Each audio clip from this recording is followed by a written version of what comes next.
د ولسمشر غني او پخواني ولسمشر حامد کرزي ترمنځ فرق څه و؟ چا هېواد ته ډېر کار وکړ او چا خیانت وکړ؟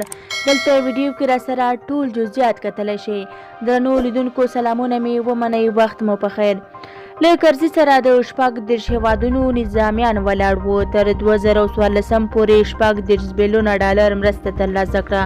په حکومت کې سیاسي رقیب نه و. ټولې دولتي ادارې او د بیا رغونې چارې بهرنیانو پر مخ وړې.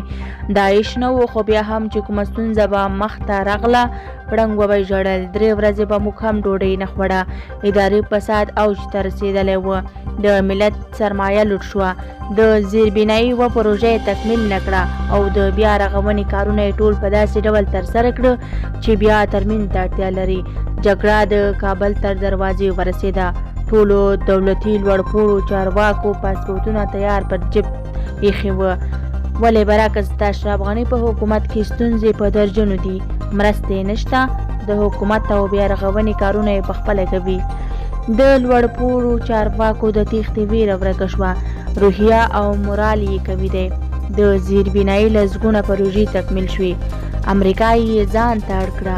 ستونزو سره مقابله کوي او په موږ هم ډوډۍ ولګېده. دا وه زموږ د نن ورځې ویډیو. که ویډیو مو خوښه شوې وي نو زموږ ویډیو لایک کړئ. له توجه څخه مو نړۍ مننه. تر بیا ښې چارې ولرئ.